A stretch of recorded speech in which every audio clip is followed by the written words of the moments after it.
que no puede o que no quiere estar en la grabación tendrá que abandonar la sala, ¿vale? Muy bien, pues quería presentaros a una persona a la que tengo especial cariño, porque, bueno, le conozco ya desde hace unos cuantos años, que tuvimos la suerte de estar juntos en un curso de simulación. Y bueno, me pareció una persona entonces, me pareció con unas inquietudes algo tremendas y poco a poco ha ido demostrando que es así, que es un culo inquieto, como decimos por aquí, ¿vale? Manu Pons es una persona bueno, que tiene un currículum bastante interesante y a destacar, me gustaría, pues, que es médico de emergencias en el Servicio de Asistencia Médica Urgente de la Comunidad Valenciana. España, la Comunidad Valenciana está al este del país. Es un sitio francamente bonito y además en unos días celebran su fiesta fundamental, que son las fallas, y que es una verdadera maravilla estar en esos días en Valencia. Además es el coordinador del grupo de trabajo de SEMES de montaña y medio natural, ¿no? ¿No es así? Montaña y medio natural. Es instructor de simulación clínica, tanto en el grado como en el posgrado, y es asesor sanitario en APRAT y en World Rescue Organization. Y bueno, hoy nos viene a hablar de algo que no tiene mucho que ver con lo que he estado diciendo como fundamental en su currículum. No viene a hablar de montaña, ni viene a hablar del medio natural, que eso esperamos que lo haga en otra ocasión. Bueno, espera, porque tenemos aquí a un montón. Tenemos, joder, había 7 en lista de espera para entrar, perdonad. Hoy nos viene a hablar de algo que bueno, yo creo que es muy interesante porque abre un nuevo modelo de debriefing para unas situaciones especiales como son los incidentes de múltiples víctimas. Y no voy a adelantar mucho más. A mí acaba de salir publicado hace muy poquito un artículo al respecto. Es un artículo muy interesante que luego, si queréis, bueno, pues Manu os dará la referencia, pero vamos, que está libre, es de la revista Emergencia, está libre, o sea que creo que puede ser muy interesante que lo veáis todos. Así que nada, Manu, cuando tú quieras, estamos aquí deseando escucharte. Bueno, pues muchas gracias, Alba, por la presentación, y el cariño especial es recíproco, así que eso, que estoy en el mundo de la docencia un poco gracias a Salva, y pues a partir de ahí nace un poquito lo del debriefing para múltiples participantes. Voy poniendo la presentación y mientras tanto, espera, me decís si se ve bien. Y ahora sí que no os veo a vosotros, entonces, Salva, si tú haces de moderador o si alguien necesita algo, porque sí, yo no veo las imágenes ni veo nada. Solo si veo te parece, dejamos el turno de debate para el final y así vale. Le damos un poco de fluidez al inicio y luego ya entramos en debate. ¿Vale? Ok, perfecto. Pues ahora mismo se ve en la pantalla. Te estamos viendo a ti. Espera un segundo que está viniendo. Ya está aquí. Vale, y se ve que voy pasando, ¿no? Sí, perfectamente, sí, adelante. Perfecto, pues nada, buenas tardes. Voy a intentar un poco exponer lo que se nos ocurrió para realizar debriefings en situaciones extremas. Y por situaciones extremas nos referimos a múltiples víctimas, a catástrofes y sobre todo cómo hacer ese debriefing con tantos participantes, porque en una simulación clínica con 3, 4, 5 participantes se puede llevar de una manera relativamente fácil, entre comillas, el debriefing, pero ¿qué pasa cuando tenemos 40 participantes, 50 participantes? Pues se nos complica un poquito más. Entonces intentamos darle una vuelta para ver cómo podíamos hacer y buscar puntos de mejora. Al final, el objetivo de todo esto, de hacer un debriefing después de una catástrofe que se nos generó, era seguir en mejoría continua y buscar la excelencia operacional. Nunca o casi nunca podremos llegar a ello, pero para acercarnos tenemos que buscar esa excelencia. Me gustaría empezar repasando un poco los términos de diffusing y debriefing y ver cómo se pueden sinergiar en alguna vez o podemos confundirlos. El diffusing, hablando de una reunión semiestructurada en las primeras 24 horas, es lo que conocemos como una reunión en caliente. Y el debriefing dicen que es algo más estructurado, colaborativo, reflexivo y dentro del proceso de aprendizaje.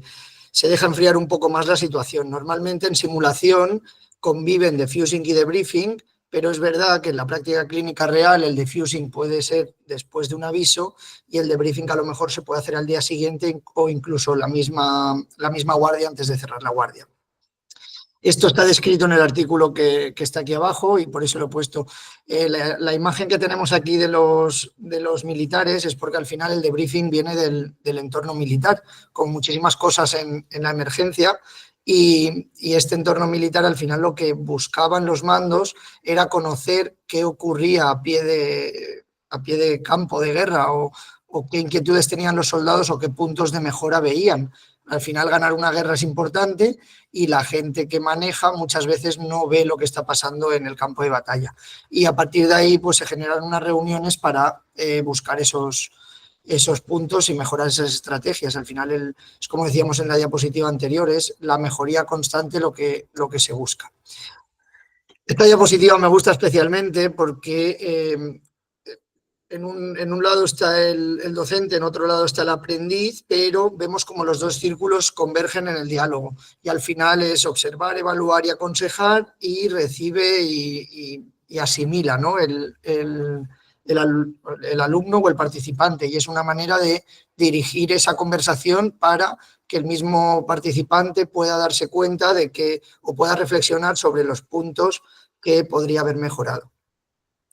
No sé si conocéis esta imagen o esto es un hombre de ceniza de Pompeya y con esto pues quería un poco dar a conocer pues que las catástrofes naturales existen y no existen desde ahora, existen desde hace muchísimo tiempo y por ello vamos sabiendo que son escenarios donde se requieren tomar decisiones rápidas y que supone bastante estrés a los profesionales. Todo esto puede desencadenar en el error humano y lo que buscamos o lo que queremos son tener herramientas que puedan minimizar esos riesgos y maximizar la seguridad del equipo, la coordinación del mismo y del paciente, obviamente, o del escenario.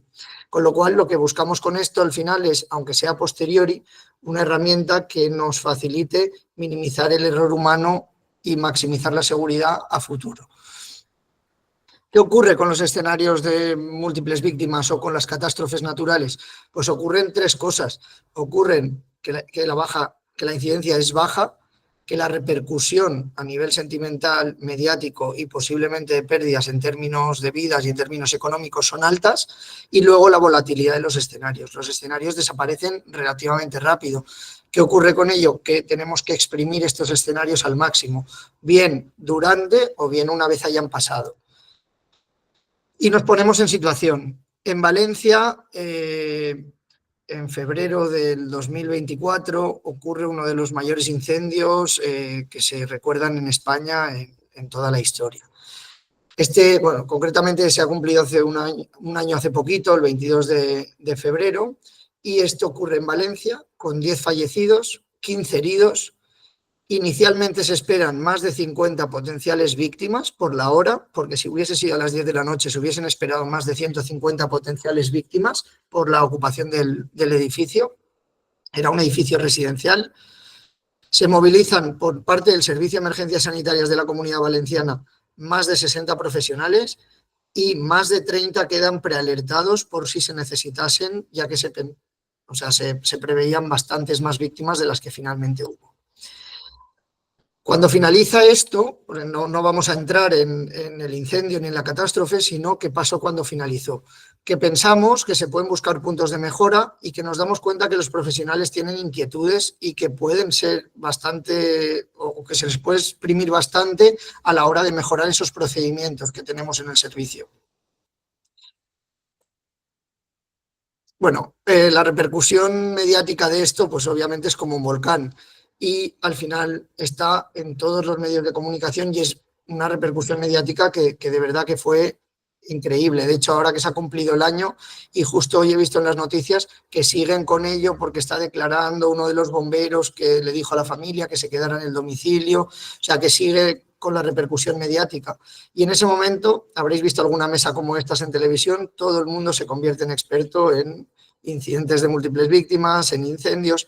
Casualmente son los mismos expertos que eran en el COVID, los mismos expertos que han sido en muchas ocasiones, pero esto, la realidad o la parte real de esto es que genera un alto impacto mediático en la sociedad, con lo cual no solo repercute en la sociedad, sino que repercute en los profesionales. En los profesionales, ¿cómo repercute?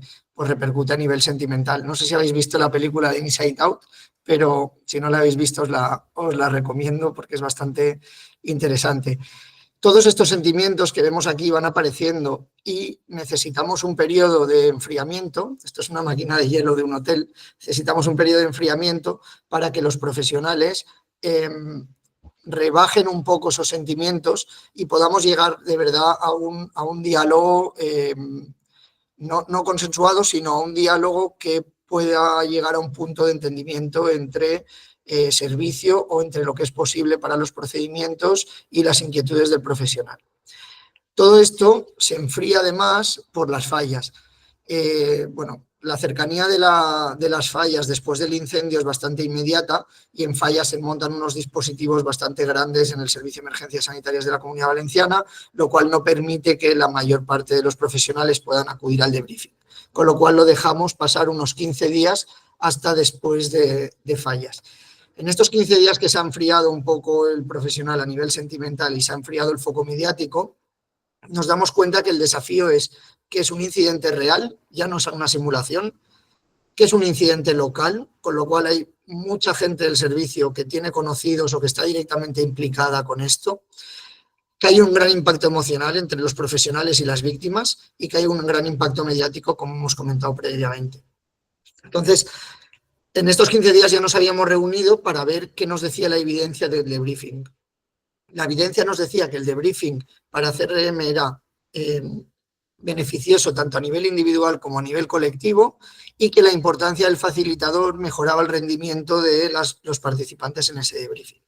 Con lo cual, sabiendo estas dos premisas que teníamos evidenciadas, buscamos un facilitador que tenga una mochila de herramientas interesante para poder guiar el debriefing, que cree buen ambiente, que no se posicione en ningún caso en ninguno de los dos, es decir, ni que se posicione en parte de dirección o gerencia o que se posicione en parte de los participantes, sino que sea alguien que se haya mantenido un poco al margen, que no juzgue, que aclare las ideas, que sepa preguntar con curiosidad y, bueno, que sea optimista o que genere un buen ambiente, ¿no? Que es lo que habíamos comentado. Para ello, los puntos que marcamos nosotros es que sea una persona que sea instructor en simulación clínica, que tenga formación previa en IMV, formación y experiencia, formación previa y experiencia también en realizar debriefings y formación y experiencia previa en Crisis Resource Management, en emergencias. Y a partir de ahí intentamos ajustar lo que es realmente el modelo valenciano de debriefing. El modelo valenciano de debriefing se distingue en dos fases bastante grandes o dos bloques importantes, que es el bloque emocional. Es un bloque en el que haremos una ideación sentimental y crearemos un entorno seguro para que el participante se sienta cómodo y descargue un poco ese sentimiento que le ha generado la participación en un evento de estas características. Y luego el bloque técnico asistencial, que es donde realmente queremos rascar los puntos de mejora que son tangibles y que el servicio puede llevar a cabo. Sí que es verdad que en la parte previa al debriefing comentamos que lo que queremos o los puntos de mejora que queremos que se propongan tienen que ser tangibles. Y siempre pongo el mismo ejemplo. Pueden fallar las comunicaciones, y alguien puede decir, bueno, pues si mandamos un satélite al espacio tendremos mejores comunicaciones. Esto es un ejemplo que sería, es correcto, tendríamos mejores comunicaciones, pero no está en nuestra mano mandar un satélite al espacio. Con lo cual queremos centrar los puntos de mejora en algo que esté en nuestra mano y que se pueda corregir relativamente en un plazo corto o medio de tiempo.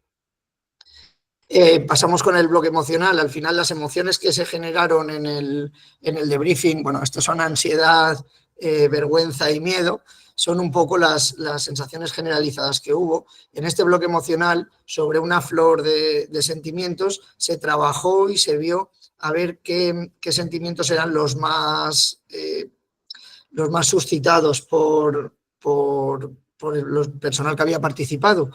En este caso, bueno, la verdad es que eran sentimientos bastante negativos, pero empezaban a asomar la esperanza, o sea, sentimiento de pertenencia a algo, de colaborar, bueno, también salía algún sentimiento que no tenía una connotación negativa. Previo a esto, lo que hicimos es una dinámica de grupo, de escucha activa. La dinámica de grupo duró 3 minutos, hablar una persona con otra espalda con espalda durante 3 minutos. Una persona contaba lo que quisiese de su vida y la otra persona escuchaba. Y luego la otra persona tenía 1 minuto para contarle a la otra persona lo que había percibido. Luego cambiábamos. Y con esto se genera al final un poco de ambiente de seguridad y se genera ese clima de equipo y de saber que todo va a ser seguro y que nadie pues se va a reír de nadie en el debriefing, que esto parece algo muy evidente a nivel de docencia, pero la verdad es que hay gente que aún piensa que va a ser juzgada o evaluada. Entonces tenemos que dejar esto muy claro y con esta fase sentimental queda bastante recogido. Teníamos previsto hacerla en media hora, finalmente estuvimos, si no recuerdo mal, 1 hora y cuarto, porque la gente empezó a hablar bastante de sentimientos y tampoco veíamos necesario que tuviésemos que cortar eso, porque es verdad que había suscitado mucha carga emocional este escenario. Con esto se genera un sitio seguro en el cual poder abordar esas ideas o esas inquietudes que los participantes tenían o esos puntos de mejora que ellos vieron sobre el terreno. Pasamos al bloque técnico y en el bloque técnico la primera parte es una línea temporal. La línea temporal siempre decimos que no hay margen a la opinión, sino que son los hechos. Para que todo el mundo estuviese en el centro coordinador, estuviese en la calle o estuviese como voluntario o esperando en su casa, sepa en qué punto nos movemos en cada momento del día. En este caso, a las 5:33, la primera llamada de alerta de una vecina, no había más datos. Se activa el primer recurso ordinario a las 5:39, 6 minutos después. A las 6:07 se activa el protocolo de múltiples víctimas, es decir, estamos hablando de un tiempo de respuesta de media hora hasta activar el protocolo de múltiples víctimas. Esto significa que las llamas corrían bastante, porque en media hora pasamos de mandar una ambulancia a activar el protocolo de múltiples víctimas. A partir de ahí, bueno, no quiero tampoco aburriros porque no es el fin, la línea temporal, pero podéis ir viendo lo que sucedió. Y luego, ¿qué ocurre en el bloque técnico? En el bloque técnico se nos plantean la necesidad de saber qué ocurre en cada lugar. Y para ello, en la evidencia encontramos lo que es el plus delta dinámico. El plus delta dinámico, nace del Hospital Nightingale de Londres durante la pandemia para capacitar a mucha gente que pueda empezar a trabajar con pacientes con COVID, sobre todo en UCIs. Entonces, hacen simulaciones con bastante gente en las que necesitan luego hacer debriefing con múltiples participantes. Este plus delta dinámico tiene unas particularidades porque se adapta a las particularidades desde el entorno clínico. Se presentan diversos participantes y obviamente las necesidades de cada uno, experiencia variable de los participantes, no está aquí apuntado, pero roles variables de los participantes, tiempo disponible del debriefing que es finito y obviamente el debriefing tiene que ser flexible y adaptable. La función de la simulación a gran escala obviamente es preparar a las personas para ese trabajo, para el entorno, para los protocolos y para los procedimientos específicos. Todo esto está extraído del artículo que tenemos en pantalla. nos dice el mismo artículo que esto es extrapolable a catástrofes o guerras. Y es una de las cosas que nos hace inclinarnos por este modelo, porque la verdad es que lo queríamos adaptar a una catástrofe.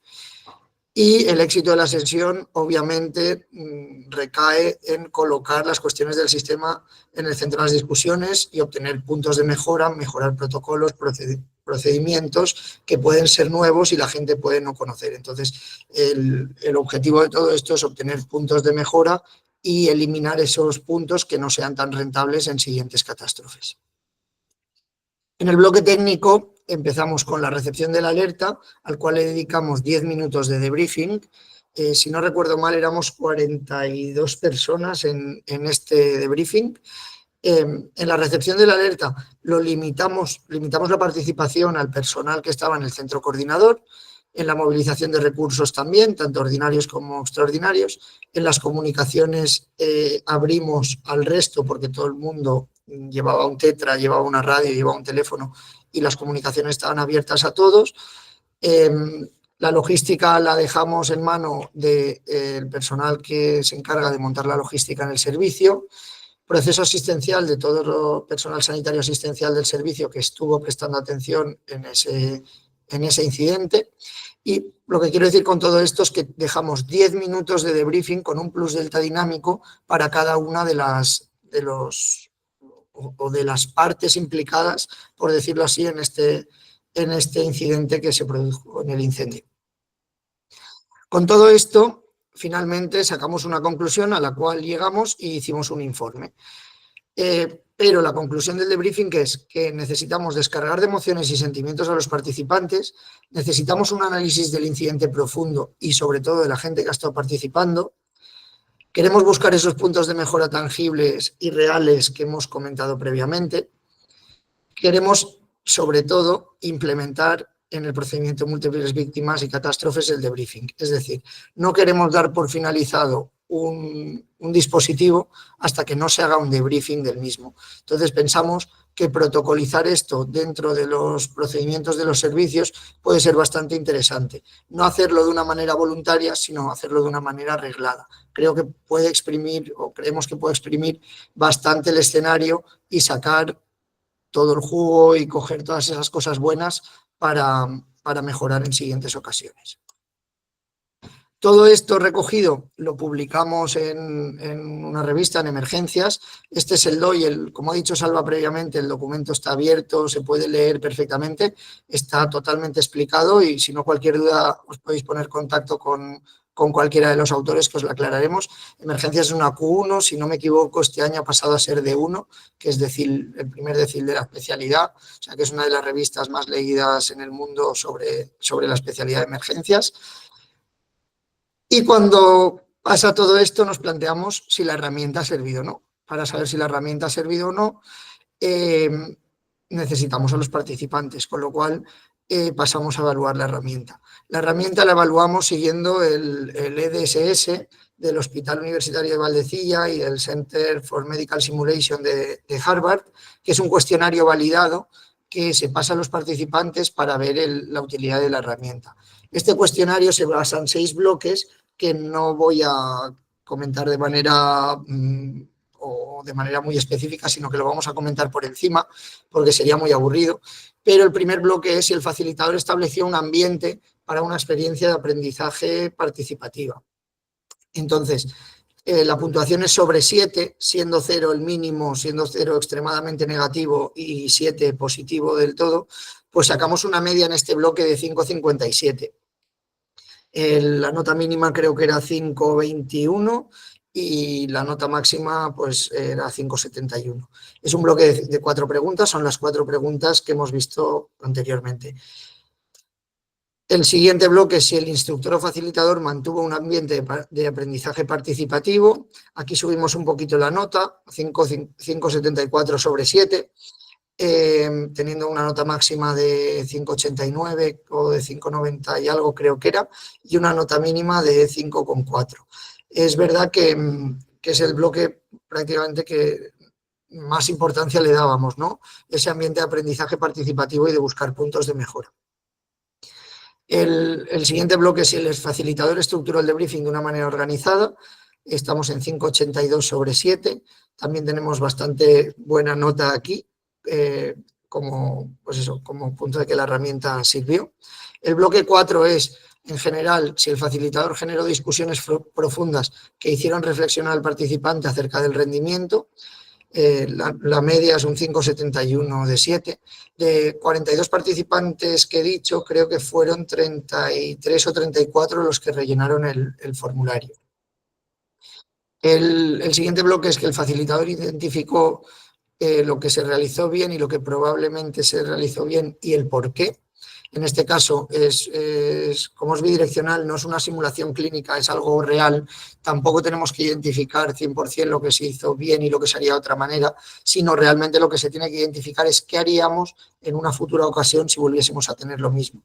Sería ese plus más que el delta. Y bueno, una media de un 5,64. El siguiente bloque, el facilitador me ayudó a ver cómo lograr mantener un buen rendimiento, pues un 5,71, intentar hacer reflexionar sobre las acciones que se habían llevado a cabo. Muchas veces, al tener en una misma sala a todo el mundo, se logra entender por qué otra parte, por ejemplo, el centro coordinador, pues el centro coordinador entiende por qué la primera unidad en llegar al lugar hizo tal cosa. La primera unidad en llegar al lugar entiende por qué el centro coordinador activó múltiples víctimas. Al ser una reunión en la que están todos los engranajes de la máquina, se llega a comprender bastante bien todo. Y a partir de aquí, ¿qué hacemos en el futuro? ¿O hacia dónde vamos? Pues la idea que tenemos con esto, bueno, dicho esto, antes de ir hacia el futuro, tuvimos la desgracia en Valencia de que tuvimos una tremenda tragedia por la Dana, en la cual estuvimos trabajando.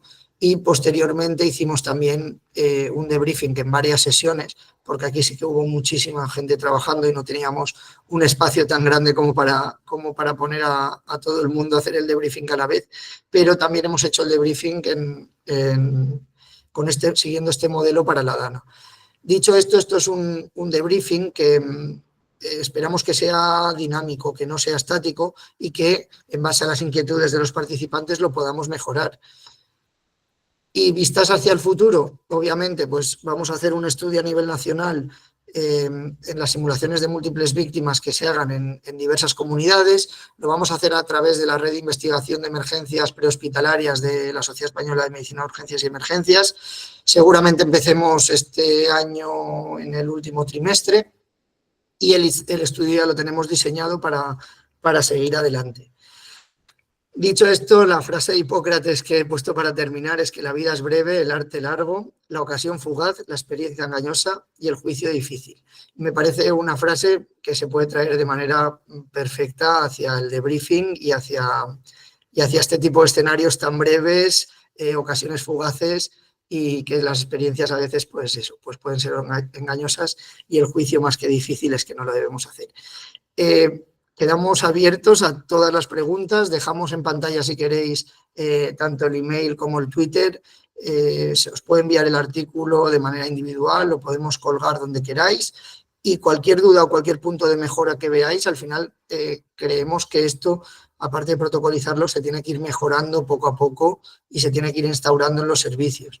Es la única manera que podemos para mejorar estos escenarios tan volátiles y tan específicos que ocurren en nuestro entorno. Entonces, si tenéis alguna duda, pues abrimos el debate. Muchas gracias, Manu. Muy, muy interesante. Además, te has ajustado muy bien al tiempo, con lo cual ahora tenemos un tiempo largo para un debate enriquecedor. Así que nada, yo creo que yo tengo bastantes cosillas que apuntar, pero me gustaría que todos los que estamos, fíjate que hoy ha sido un éxito tu presentación, porque de las que llevamos, he bajado una mano a Horacio, perdón, creía que era que estaba, como me sale los que quieren entrar, creía que era que estaba entrando. Horacio, sube otra vez la mano o por favor, habla tú ya directamente. Venga, adelante. Hemos tenido 85, te quería decir, Marco. 85 personas conectadas, que es un éxito rotundo, así que fantástico. Horacio, me parece que era Horacio el que ha levantado la mano. Adelante. Preséntate, por favor, y nos dices de dónde eres y demás. Sí, no, estoy atento. En realidad quería felicitarlos por eso, pero no fue una mano como para una pregunta. Pensé que iba a ser un dedito para arriba. De Uruguay, somos un equipo que nos dedicamos a hacer capacitaciones en PHTLS y soporte vital básico y estamos atentos acá. Fuimos invitados por una colega, una compañera. Felicitaciones, excelente. Muchas gracias, Horacio. Muchísimas gracias. Adelante si hay alguien que quiera hacer alguna pregunta, algún comentario.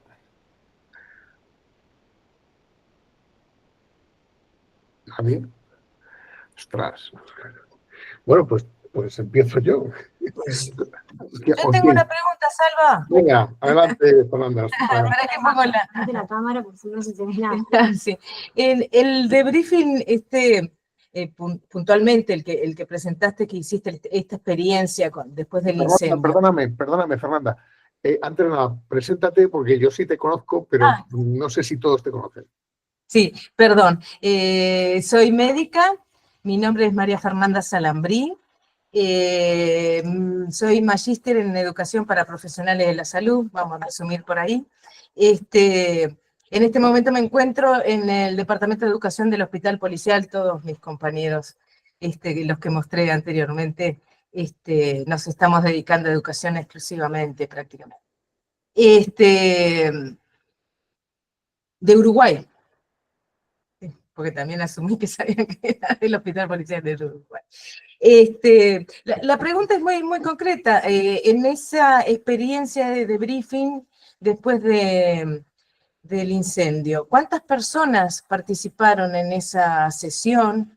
¿Qué desafíos puntuales podrías compartir que tuviste en ese sentido de manejar tantas personas? No me imagino cómo lograr reflexión de tantas personas, con lo difícil que es hacerlo con pocas. Un poquito por ahí venía la pregunta. Pues muchas gracias, María Fernanda. En principio participaron unas 42 personas, aunque el debriefing estaba abierto para personal, o sea, para gente del servicio que se pudiera conectar online, pero la parte online no participaron. Obviamente es muy difícil hacer un debriefing con la distancia. Ya sabéis que a nivel personal es como bastante más fácil hacer el debriefing.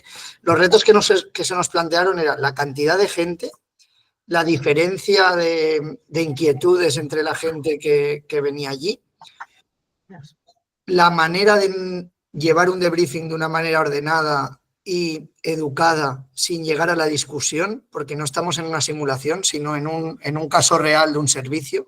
Hay gente que es más reivindicativa, hay gente que es menos reivindicativa. Entonces, esas tres cosas se nos plantearon y la verdad es que se pudieron llevar bastante bien. Y otro de los temas que se plantearon era que había mucha implicación emocional, porque había gente que, aparte de ser personal que estuvo ayudando el servicio, era personal afectado por el incendio. O gente que vivía muy cerca. Entonces esto, la carga emocional también fue uno de los puntos que queríamos abordar de una manera importante, porque pensábamos que antes de empezar a llegar a puntos o a conclusiones teníamos que soltar un poquito la carga emocional de esos participantes. O sea que en resumen sería la cantidad de gente, la diferencia de carácter entre la gente y la carga emocional que tenían esas personas. ¿Algún tip en particular que nos puedas transmitir que te haya servido para...? Vi que la primera parte, entonces, para liberar emociones te llevó un buen tiempo, creo que dijiste como hora y media, ¿no? Ese capaz que es uno de los primeros tips, dedicarle especialmente, si Sí, estoy comprendiendo bien, capaz que más tiempo del habitual esa parte. No sé. Pensábamos que en media hora tendríamos esa parte solucionada y nos llevó hora y media y no pudimos cortarla porque había una gran carga emocional y veníamos impregnados de mucha carga mediática, y esa carga mediática genera crispación, genera enfado, entonces no podíamos cortar esa parte emocional. Sí que es verdad que para luego evitar las discusiones dejamos claro que los objetivos de la charla debían ser buscar unos puntos de mejora comunes y sobre todo que los puntos de mejora, como he comentado antes, que fueran tangibles, que fueran reales y que estuviesen en nuestra mano, que no fuesen puntos de mejora irreales que no pudiésemos solucionar nosotros desde el servicio.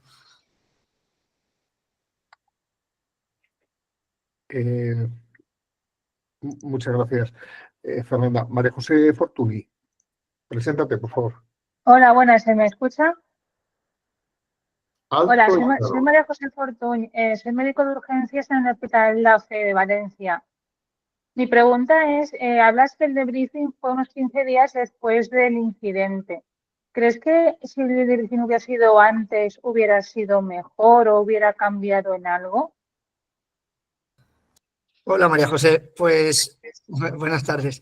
Pues la verdad es que no lo sé. Se juntaron varios factores que hicieron que, bueno, sí que queríamos enfriar el debriefing porque la carga mediática que había era muy grande y eso estaba generando mucha crispación en la gente que participó. Hubo gente que se plantó en el lugar, pues bueno, hubo gente que se plantó en el lugar de voluntario, eso generó crispación en los servicios que estaban en los medios ordinarios o en los recursos ordinarios que estaban. Entonces queríamos bajar un poco esa crispación y lo que ocurrió es que por medio nos vinieron fallas. Y como tú sabes, en fallas es muy difícil juntar a la gente para hacer un debriefing. Con lo cual queríamos dejar 5 o 7 días y nos alargamos a las 15 días por las fallas. Entonces no sé si antes hubiésemos tenido más dificultad en el debriefing porque la gente hubiese llegado más cargada emocionalmente, no lo sé. Pero la verdad es que con 15 días la gente, por lo menos la gente que asistió al debriefing, vino con ganas de mostrar lo que pensaban que podía mejorar los protocolos y vino con una actitud bastante buena, la verdad. O sea, que en eso estábamos súper agradecidos porque los participantes no vinieron a pelear, sino que vinieron a abrirse y a decir realmente lo que vivieron y lo que hubiesen cambiado.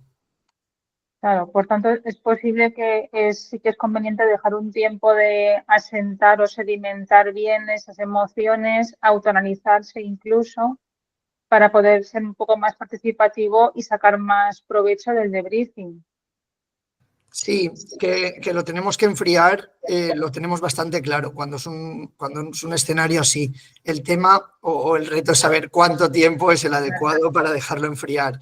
Entonces, para eso no tenemos una respuesta. Por ejemplo, en la Dana se ha dejado enfriar bastante más porque ha habido muchos trabajos intermedios, o sea, el dispositivo ha finalizado mucho más tarde, hay gente que ha dejado de ir hace un mes, hay gente que estuvo hasta el final, entonces ahí sí que hay mucha más variabilidad. Cuando saquemos la encuesta o el formulario, el cuestionario validado de la Dana, veremos si realmente ese tiempo también ha ayudado. Pero sí, hay que dejarlo enfriar, yo creo que es indudable.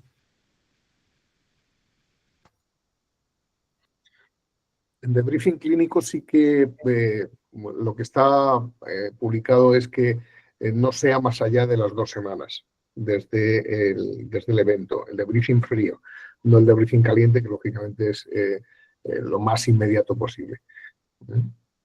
Bien, Chema Navalpotro, que tenía por ahí la mano levantada, ¿verdad?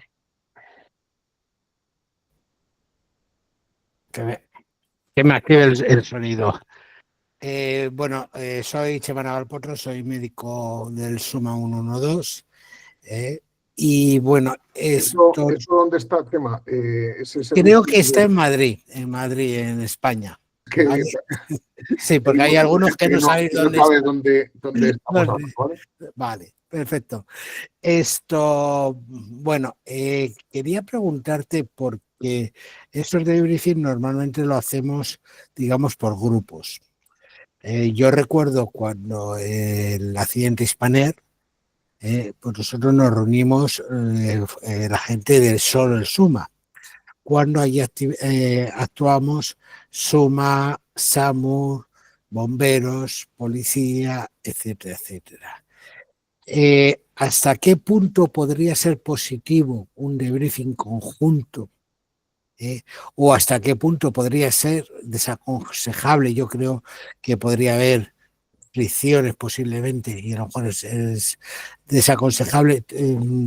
¿Qué piensas tú en estos casos? Pues nosotros, después de hacer el debriefing del servicio, pensamos en hacer un debriefing interagencias. Lo bueno, pasamos la idea al resto de agencias y no hubo mucho interés por su parte por exponerse o por hacer el debriefing. Entonces tampoco podemos obligar a otras agencias a hacer a tratar de hacer el debriefing con nosotros. Nosotros la idea que teníamos era, esto es lo que vemos que puede mejorar y ahora ver qué puntos de unión en los que trabajamos de manera conjunta, seguridad de la escena, demás, qué puntos se pueden mejorar. Entonces, como no hubo mucho interés por parte de las otras agencias, tampoco pudimos llevarlo a cabo.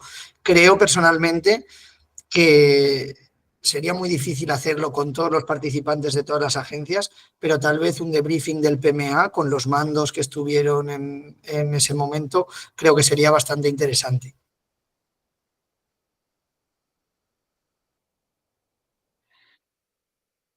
Sí, no sé si con eso te ha respondido, Chema. María Fernanda. Completamente. Ahora es Andrea. Soy yo la que pregunta. ¿Cómo estás, Manuel? Andrea, acá de Uruguay. Te pregunto, ¿cuánto te llevó toda la actividad y cuántos facilitadores tuvieron? ¿Era un solo debriefer? No. No, teníamos 3 facilitadores, la verdad es que nos organizamos bastante bien, había una persona, bueno, en este caso era yo, el que estaba llevando un poco el debate de, bueno, te entiendo, ¿no?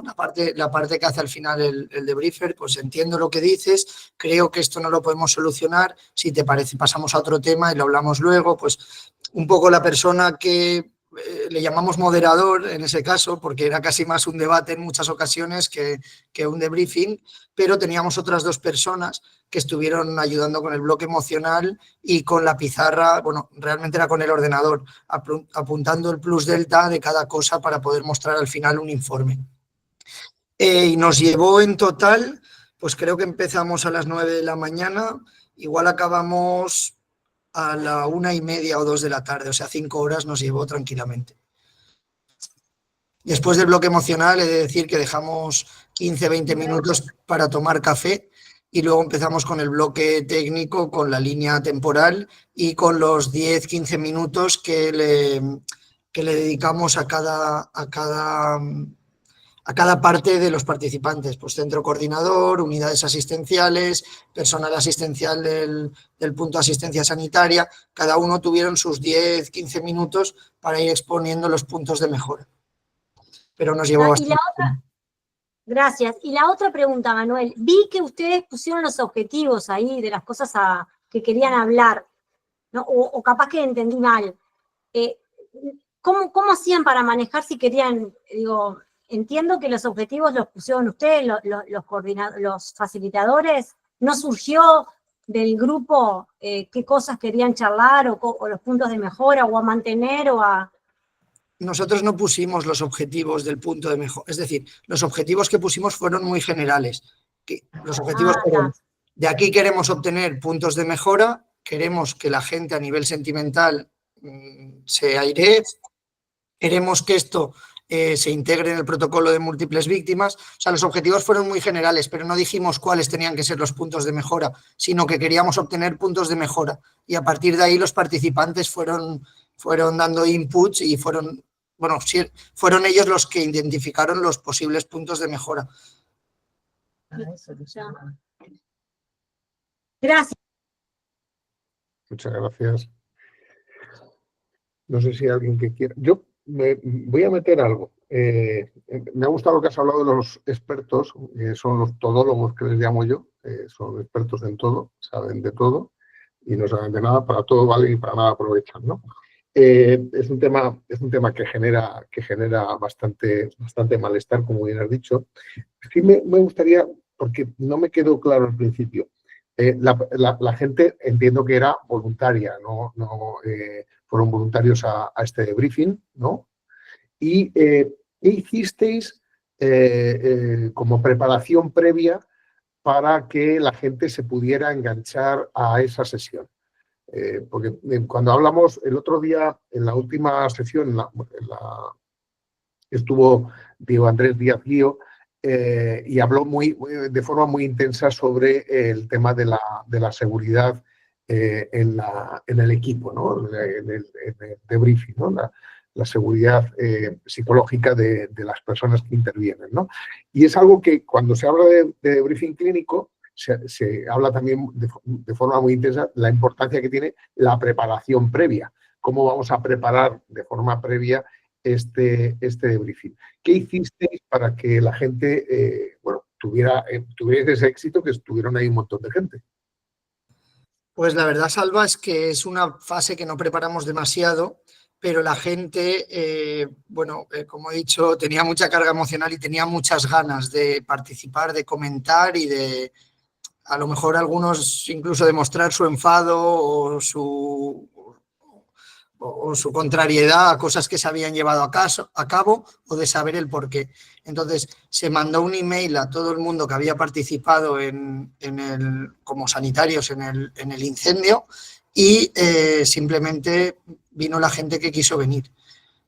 O sea, no preparamos ni le dimos publicidad, simplemente dijimos que se iba a hacer un debriefing sobre el tema, y aún así vinieron pues 42 personas, creo que fueron. Y es una de las partes que a lo mejor tendríamos que trabajar, porque mucha gente que se dedica a la educación, como la mayoría de vosotros, cuando habla de briefing saben lo que es, pero hay mucha gente que no sabe a qué va. Entonces, esto es algo que sí que deberíamos de preparar. De todas maneras, en el servicio hay una aula de simulación clínica, se están haciendo simulaciones clínicas regladas todas las semanas. Entonces, quiero decir que ya la gente también va conociendo un poco lo que es el debriefing.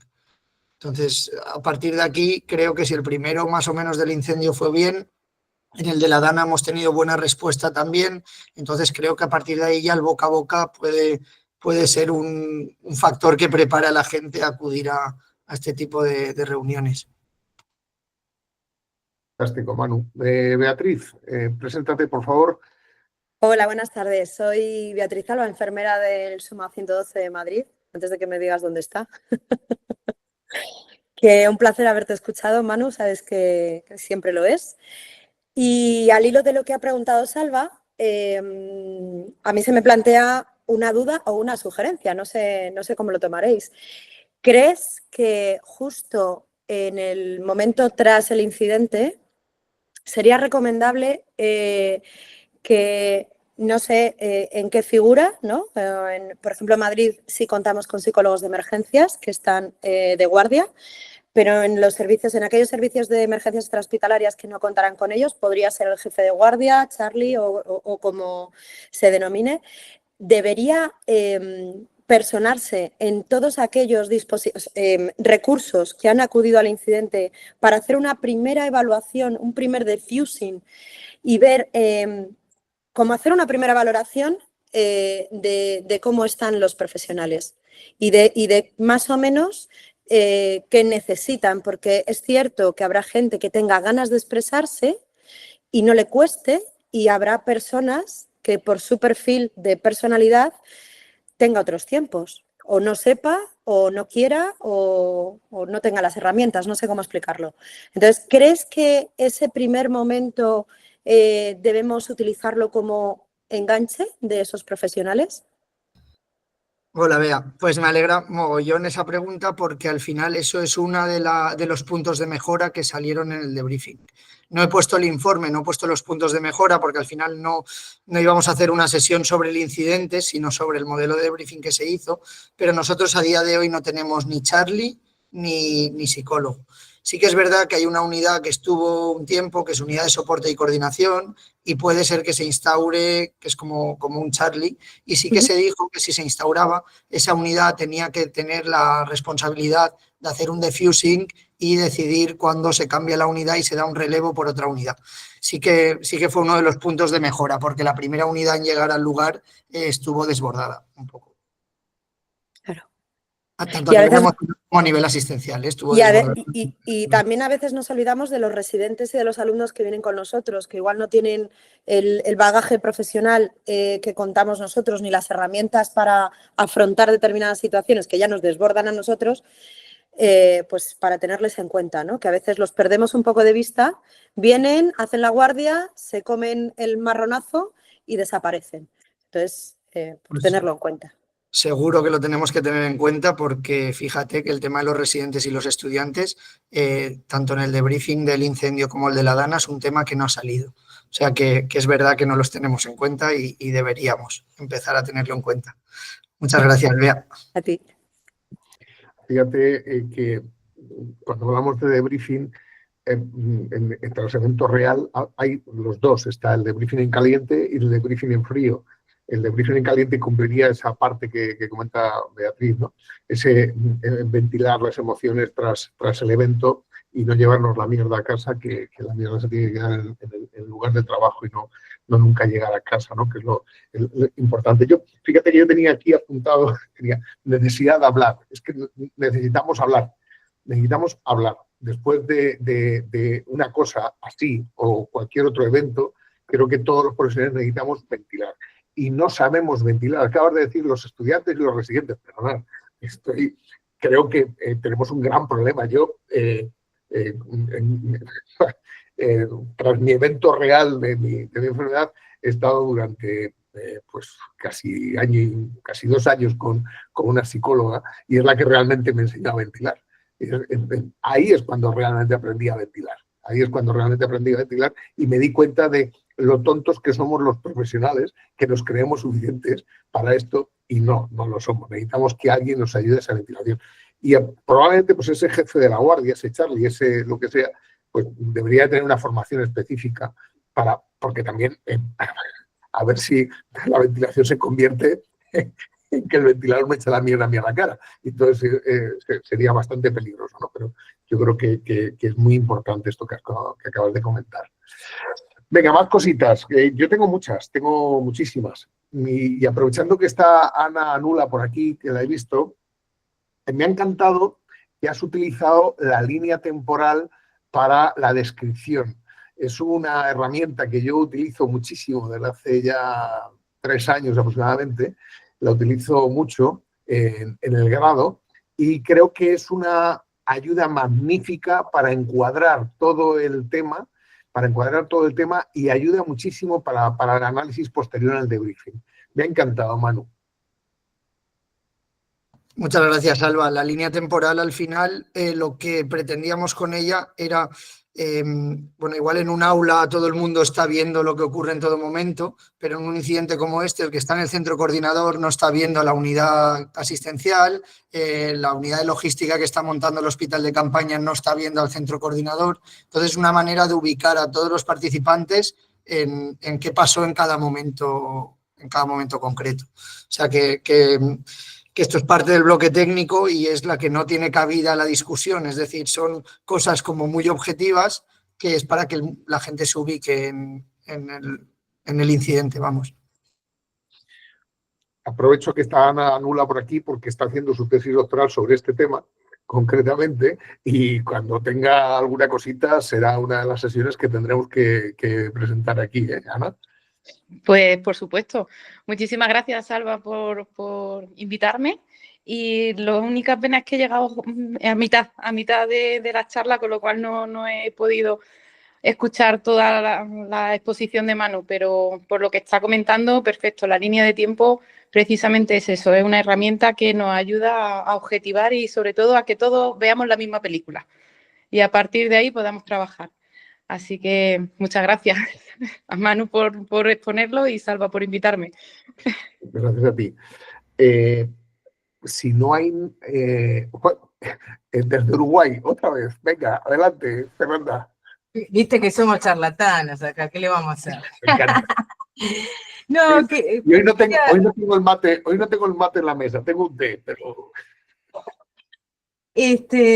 Compartir con ustedes, porque nosotros en el año 2010 tuvimos un incendio, el hospital nuestro se incendió parcialmente, pero bueno, obligó a la evacuación completa, así que imagínense lo que fue, es un hospital no muy grande, 250 camas para Uruguay, eso es grande, y bueno, fue un episodio difícil. Yo en esa época hacía gestión de riesgos y desastres, y bueno, me encargaron en el análisis posterior, pero más con la cabeza esta policial del informe post-acción, digamos, ¿no? No tenía todo esto del debriefing, así que A medida que hoy ustedes iban exponiendo y todos iban aportando, iba comparando lo que había hecho en aquella época, junto obviamente que un equipo, y algunas cosas estuvieron buenas. Pero y nos faltaron muchas, que bueno hubiera sido saber algo de todo esto en aquel momento. Pero me doy cuenta ahora que hicimos una suerte de línea del tiempo cuando intentamos reconstruir todo lo que había sucedido, y teníamos en aquel momento un médico que era especialista en informática médica, ya manejaba, digamos, que inteligencia artificial en aquella época para lo que puede ser Uruguay, y él nos ayudaba además con un esquema espacial. O sea, uníamos la línea de tiempo con un esquema espacial del hospital a cada hora, dónde estaban los pacientes, pintados por gravedad. Además, vieron que se hace como una suerte de triage inverso, digamos así, para decidir la evacuación, los verdes salen primero. Y estuvo buena, digo porque no me había dado cuenta, porque esto lo aprendimos contigo, Salvador, lo importante que nos has transmitido, lo útil que es la línea de tiempo para empezar estas sesiones reflexivas, y ahora me doy cuenta que está bueno agregar, nos aportó muchísimo lo espacial unido a la línea del tiempo para entender lo que estaban, porque eran muchísimas cosas que estaban sucediendo a la vez en distintos lugares. Entonces se nos cruzaban muchas líneas del tiempo, digamos. Era casi que muy difícil hacer la línea del tiempo porque estaba pasando de todo en todos los lugares del hospital. Lo tiro como una experiencia personal que capaz que puede aportar algo. Sí, hay que tener las herramientas adecuadas, pero creo que hoy en día debe ser muy fácil con las herramientas de informática que hay, ¿no? Muchas gracias, María Fernanda. Algo que parece sencillo, que es la línea temporal, y en este caso el incendio está como muy esquemática, ¿no? Es en un punto exacto de la ciudad. Por ejemplo, la línea temporal en el tema de la Dana de Valencia se nos ha complicado bastante, porque a la misma hora en distintas poblaciones y en distintos lugares había diferentes cosas. Entonces es algo que en el caso del incendio parece muy sencillo y muy esquemático, pero en el siguiente incidente de múltiples víctimas o catástrofe que hemos tenido se nos ha complicado bastante. Entonces la parte espacial, o sea, al final hemos acabado haciendo prácticamente una línea temporal por lugar o por población. O sea que sí que es verdad que la parte espacial complementa muy bien la parte temporal cuando la catástrofe es de una magnitud considerable. Pues ahora que trabajar en eso, alguien que haga una tesis doctor sobre esto. Manuel Pardo, adelante, preséntate. Hola, buenas tardes, encantado de saludaros. Y nada, enhorabuena, Manu, que me ha encantado aprender de todo esto. Bueno, nosotros, como sabéis, llevamos tiempo trabajando con tecnologías. Hace tiempo hicimos un evento de simulación múltiples víctimas de un evento grande con más de 100 víctimas. Y hicimos una cosa que nos ayudó mucho a aprender de los alumnos, que fue grabamos todo el evento con un enjambre de drones. Entonces, los alumnos tuvieron que hacer dos cosas. Primero tuvieron que hacer en caliente una autoevaluación y ellos tenían que decir en qué momento se sentían que habían entrado en el ejercicio y en qué momento habían salido del ejercicio, ¿no? Para poner el inicio y el final. Y bueno, pues cogimos esa evaluación y luego le pasamos los vídeos, ellos tienen que evaluarse, ellos y al equipo, y luego le pasamos los vídeos del dron, entonces ellos se tuvieron que ver y entonces evaluamos cómo ellos habían cambiado su autopercepción y vimos los cambios de la evaluación propia y la de su propio equipo, porque tenía un dron siguiéndole al equipo, y la verdad que estuvo muy chulo porque muchos no tenían conciencia de muchas cosas que habían pasado y es lo que nos decían en el ejercicio siguiente. Estas cosas no las recordaba, nunca había fijado este recuerdo. Y eso es una cosa que, bueno, ahora si quiere Manu que hable un poquito más, estamos intentando trabajar la conciencia situacional en los eventos y que la gente acabe y pueda ser capaz de describir dónde ha estado y bueno, utilizar la realidad virtual pues para mejorar este aspecto, porque al final es muy difícil entrenar estos ejercicios. Es verdad que se pierde bastante, bueno, buenas tardes, Manuel. Es verdad que se pierde bastante la noción tanto temporal como la conciencia situacional en eventos traumáticos. Y al final es algo que que sí que es verdad que se tiene que hacer autocrítica y no sé si te parece, porque en alumnos está claro que el tema de los drones puede ayudar, pero en situaciones reales a lo mejor lo que ha dicho Bea antes de hacer un defusing rápido y inmediato con el jefe de la guardia ayuda a que no se olvide tanto esa situación como si lo dejas pasar unos días. A lo mejor eso sería una solución para eventos reales, pero la verdad es que no lo sé. Tendría que leer bastante sobre el tema. Para alumnos está claro que lo de los drones, que se vean, que debatan y tal, es perfecto. Pero o a lo mejor se te ocurre a ti cómo extrapolar eso a la realidad o cómo hacerlo en la realidad. No sé si con un defusing rápido y que el jefe de la guardia note las inquietudes de ese momento, no lo sé. Aquí yo el problema que veo es el de siempre, ¿no? Que parece que todas estas habilidades, toda esta parte de nuestra formación profesional, pues son como, bueno, pues la superficie. Dime cuánto has intubado, dime cuántas reanimaciones has hecho, pero acabamos, recogemos, limpiamos y ya la ambulancia está lista, ¿no? Entonces, vale, el equipo está listo, ya, pero y la parte emocional no la metemos dentro del checklist del recovery a la acción. Entonces, creo que deberíamos de empezar a darle la importancia que conlleva. Habría que meterlo dentro del checklist de rearme, ¿no? De la unidad, y la unidad no está rearmada hasta que no hagamos esa parte inmediata por los beneficios que va a tener el inmediato. Luego el posterior, y como decía Salvador, ¿no? Ayuda profesional a hacer esa ventilación emocional, pues será más tranquilo, no va a ser en caliente. Pero en caliente creo que vamos a poder resolver en parte esa hemorragia subconsciente, emocional que a veces estamos teniendo y que no te das cuenta hasta que llega un día que te entra una crisis de ansiedad.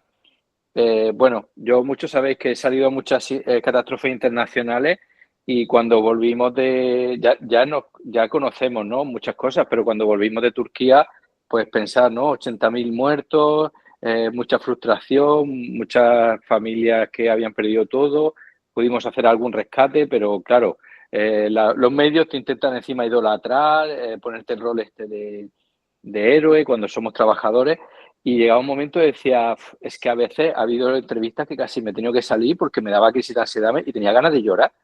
Y la ventaja es que ya, como son muchas catástrofes, pues ya hubo el segundo o tercer día que prohibí las entrevistas porque no podíamos gestionar nuestro proceso de duelo, no te dejaban tranquilo, y claro, teníamos que hacer nuestro tratamiento emocional. Pero bueno, pues aquí imagino que os ha pasado también en Valencia, pues la parte de los medios de comunicación, yo entiendo que tienen que hacer su trabajo, pero a veces perjudican nuestros procesos. Y bueno, pues ahí también tendríamos que intentar pedirle ayuda a los medios de comunicación para tener una comunicación más saludable y una colaboración a la hora de transmitir las cosas a la sociedad, no ser tan dramático y bueno, y en lugar de calentar más la situación, pues ayudarnos a ayudar a la población, ¿no? Creo que tendríamos que plantearnos en algún momento invitar a los periodistas y hacerle un manual, ¿no? Un protocolo de buenas prácticas en la comunicación de catástrofes. Fíjate, Manuel, perdóname, que has dicho algo muy interesante, que es prohibir las entrevistas. O sea, yo creo que hay que llegar al momento en que hay que saber decir no, porque me va a ayudar, ¿no? Y eso creo que es un punto muy importante. Vamos, creo que saber ventilar y saber decir no nos ayudaría a todos en bastantes cosas. Sí, yo creo que es muy interesante todo lo que plantea. Lo que pasa que al final los medios de comunicación entiendo que tienen una manera de trabajar muchos y, o sea, al final su ética es suya, o sea, no están haciendo nada ilegal y ojalá nos hicieran caso, porque en las catástrofes, hoy por ejemplo salían las noticias, lo he recordado durante la charla, que en esto están juzgando a un bombero que le dijo a una familia que falleció en este incendio que se quedase en su casa, porque era el procedimiento, que se queden en su casa hasta que se extinga el fuego y puedan evacuarlos. La familia falleció y están juzgando a este bombero y el abogado decía pues que se había derrumbado, que pues imaginaros, ¿no? Un poco la situación, que aun siguiendo el procedimiento las cosas no salgan bien y que luego te juzguen por ello. O sea, debe ser tremendo. Pues ahí el pobre va a ser una segunda víctima y creo que igual que ocurrió hace años con la publicidad y se creó un protocolo de buenas prácticas en la publicidad, de tal manera pues que había que evitar, ¿no?, hablar de otros productos, había que evitar, había un procedimiento, ¿no? Pues yo creo que deberíamos de intentar eso en algún momento. Es decir, vivo románticamente la vida y soy de los que piensa que a lo mejor no todos los medios de comunicación lo van a hacer, pero por lo menos los medios públicos sí que podemos intentar, porque ahí hay un control estatal. Los privados, pues a lo mejor es más difícil, pero que un medio público tenga un protocolo de buenas prácticas a la hora de comunicar esto, no sé, creo que deberíamos de intentar también trabajar esta parte desde nuestra perspectiva profesional e invitar a periodistas a colaborar, ¿no? A que sean un agente amortiguador dentro del evento, no sea un agente potenciador del drama y del daño social y del dolor emocional. Pues Manuel, tomo nota y organizaremos una sesión sobre este tema, ¿eh? Yo creo que va a ser interesante. Pues vamos, yo encantadísimo. Conozco algunos y incluso si quieres podemos intentar con algún contacto que tengo más o menos bueno, con gente pues con otro tipo de sensibilidad e intentar trabajar porque haya esa parte, ¿no? De los medios de comunicación no tienen que ser nuestro enemigo, tienen que ser nuestro aliado. Exactamente, yo creo que es un punto muy importante porque hemos visto cosas en La Dana y en otras situaciones, turismo de catástrofes, hemos visto comentarios, los todólogos esos que hemos dicho antes, o sea que yo creo que sí que sería interesante. Bueno, vamos a pasar a otra. Manuel, te tomo la palabra y empezamos con esa para otra sesión. Hay alguien que se identifica como USIC, que no sé qué es, y que tiene mano levantada. Adelante. Buenas tardes todavía. ¿Sí? Soy Denise Morales, médico pasante de la Unidad de Simulación Clínica del Centro Universitario del Sur, acá en Jalisco, en México. Mi pregunta va enfocada a lo que fue el debriefing, que mencionaba que fue con 40 a 45 personas más o menos y eran 3 debriefers. ¿Cómo se manejó y cómo fue esto? O sea, no fue muy cansado para los 3 debriefers porque serían como de 15 personas para cada uno. No sé si lo hicieron como por grupos, o si se dividiera sería más factible por lo de los tiempos, o cómo fue todo esto. Porque en mi experiencia no hemos tenido debriefings de más de 10 personas, entonces 45 me suena una cantidad muy grande. Muchas gracias por la pregunta y efectivamente será uno de los retos, ¿no? Los múltiples participantes, de ahí intentamos buscar el modelo para adaptarlo a tantas personas. Pese a ser 3 debriefers, no dividimos el grupo en ningún momento porque pensamos que es bastante interesante en un caso así o un caso real que todas las personas vean los puntos de mejora o las inquietudes de las otras personas que estuvieron en otro punto de la emergencia. Entonces, lo que hicimos entre los debriefers era una persona más o menos moderaba todo el rato la charla y las otras personas pues apoyaban con el ordenador a nivel gráfico. Bueno, se hizo, por ejemplo, la tabla de emociones y la estadística de los sentimientos se hizo al momento, se proyectó los sentimientos, el porcentaje de sentimientos que cada uno había sentido. O sea, todo esto lo hicieron de ayuda a los otros 2 debriefers. Entonces, que por cierto, son el doctor Herrera de Pablo y el doctor Mauricio Azcárraga. Y nos ayudó bastante también la doctora Pérez, que es la directora de docencia del servicio. Y con esto fuimos haciendo el debriefing, pero no quisimos dividirlo en grupos, que ahí viene un poco la respuesta a tu pregunta, porque pensábamos que era muy interesante, después de la línea temporal, que todo el mundo viese las mejoras, incluso se llegaron a consensos entre, por ejemplo, no recuerdo exactamente, pero entre centro coordinador y primera unidad asistencial. Pues se llegó a un consenso de decir, pues a lo mejor si os hubiésemos dado más información, hubieseis podido manejar esto de otra manera. Entonces, nos gustó bastante esa sinergia, que se llegase a consensos entre los mismos participantes sin que casi el debriefer participase en ese punto. Muchas gracias. Muchas gracias. Manu, no sé si hay alguien que quiera preguntar ahora, pero yo sí quería preguntarte una cuestión. Me gustaría saber cómo hicisteis la agrupación en los pluses y deltas que surgieron en la gente a la que estaba interviniendo, ¿Cómo hicisteis la agrupación de, pues claro, me imagino que saldrían con 40 y tantas personas, pueden salir ahí, pues no sé, no sé si limitasteis el número de pluses que podían dar o no lo limitasteis, pero en cualquier caso, si no lo limitasteis con que hicieran uno, saldrían 44 pluses y 44 deltas. ¿Cómo hicisteis la agrupación de esas categorías? Vale, pues mira, Salva, no lo limitamos en ningún momento, o sea, porque pensamos que debía ser bastante, o sea, dentro de ser un plus delta dinámico, debía ser bastante abierto, o sea, no queríamos poner nosotros los puntos de mejora. Y lo que ocurrió es que en el primer plus delta salieron bastantes cosas y luego en otros plus deltas teníamos que estar alerta porque a lo mejor las cosas que salían eran cosas que ya habían salido en otro grupo anterior. Entonces lo limitábamos y decíamos, esto se ha hablado ya, ¿te parece que esto se puede agrupar en mejoría de las comunicaciones? Pues sí, esto es mejoría de las comunicaciones. Entonces el moderador intentaba agrupar los pluses delta por bloques. Pero es verdad que se repitieron bastantes a lo largo de la sesión, con lo cual no fueron tan largas los grupos. Y es verdad que sí que a los 10, 12 minutos decíamos, bueno, un par más y pasamos al siguiente bloque, porque claro, también el tiempo es finito y hay que limitarlo de alguna manera. Sí, es que me llama mucho la atención eso, digo, pues si analizasteis todos, pues claro, lo que tú dices, se puede ir de madre, ¿no? El tema. Muy interesante. Bueno, pues nada, venga, no sé si alguien quiere, llevamos ahora mismo 1 hora y 11 minutos. Dice Sergio Nieto, yo no tengo una pregunta, pero sí me emociona saber que es posible un debriefing. Sergio, se me ha ido de la pantalla. A ver, yo no tengo una pregunta, pero sí, Sergio Nieto, pero sí que me emociona saber que es posible un debriefing clínico en una situación así. Solo dar la enhorabuena al servicio de salud y a los implicados por ese paso hacia adelante tan valioso. Enhorabuena, Manu y Salvo. Bueno, muchas gracias, Sergio. Sergio es un amigo de Murcia, del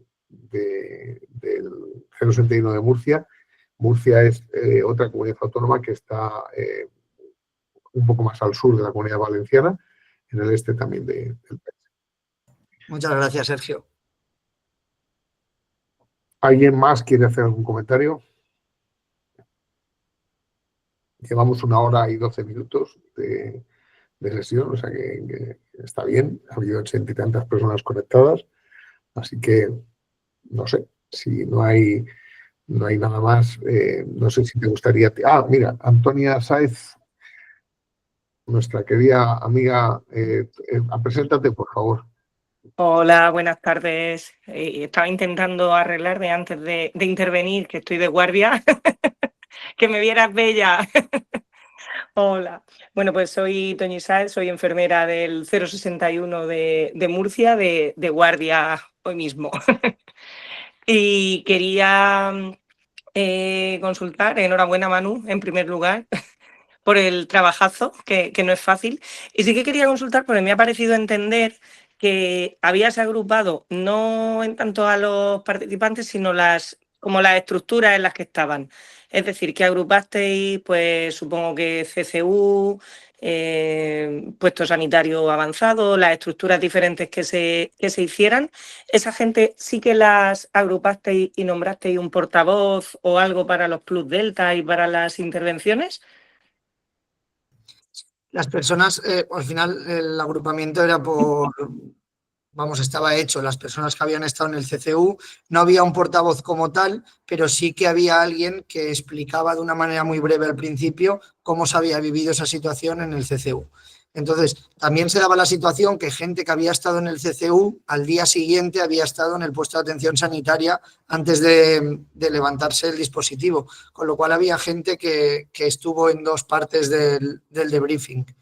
Eso, bueno, por ejemplo, en el tema de la DANA fue más complicado porque había gente que estaba en el PMA, que estaba luego en puntos de asistencia sanitaria, que luego estaba en una unidad asistencial. Entonces, en ese sí que ha habido más rotación de participantes. En esto, al ser algo muy corto en el tiempo, que creo que el dispositivo duró unas 36 horas montado, fue bastante más fácil de agrupar.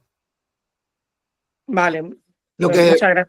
Dime, así como información, lo que hemos hecho para lo de la DANA, no hemos podido hacerlo todo en una mañana, sino que hemos hecho por agrupación. Una mañana ha sido centro coordinador y PMA junto, otra mañana ha sido puntos de asistencia sanitaria, otra mañana han sido tema de logística y comunicaciones. No hemos podido hacerlo todo en la misma mañana porque fueron muchos días y se mantuvo el dispositivo durante muchos días y había muchísima gente.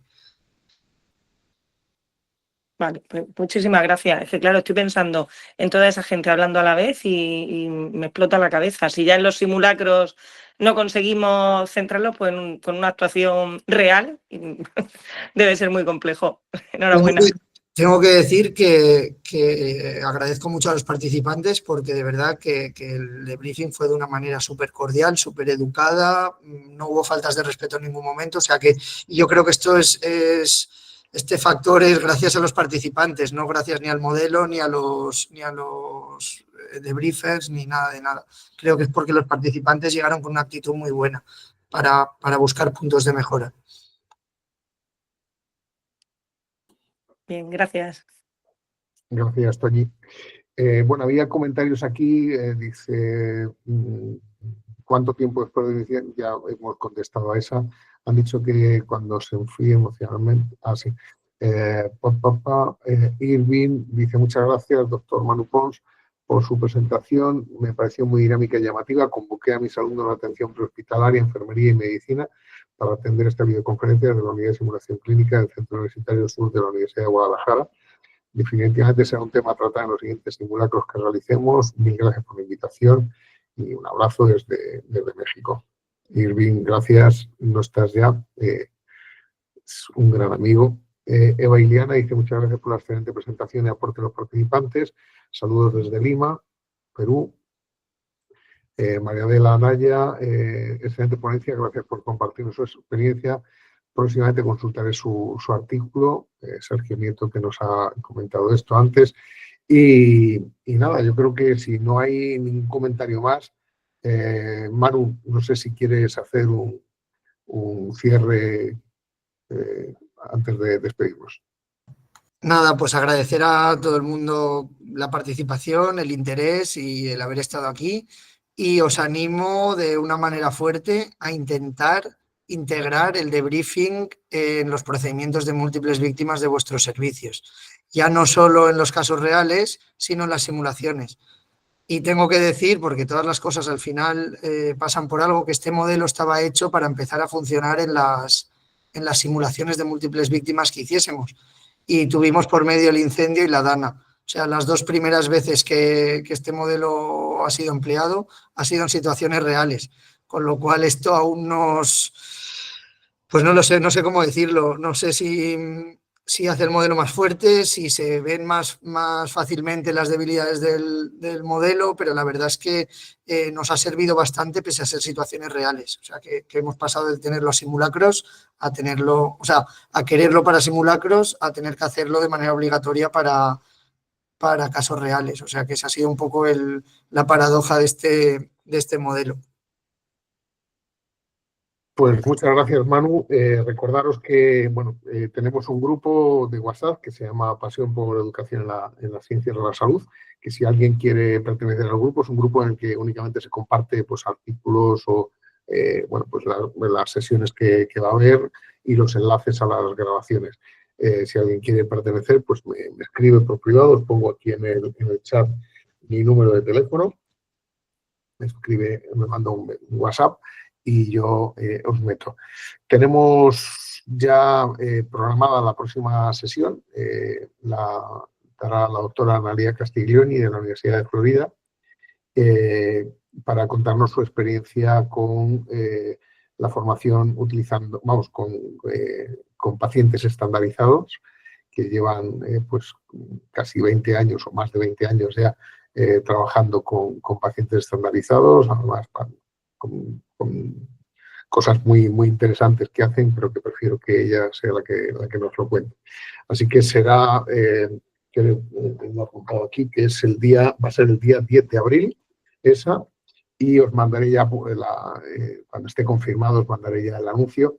Y el 26 de marzo, que también os lo mandaré, tendremos en otra tertulia diferente a esta, que es la tertulia con el doctor Larrey, que es a través de la Sociedad Española de Medicina de Urgencia y Emergencias. Tendremos a Alfredo Serrano, que ha estado conectado también esta tarde, hablando del procedimiento de vía aérea difícil que hemos hecho recientemente.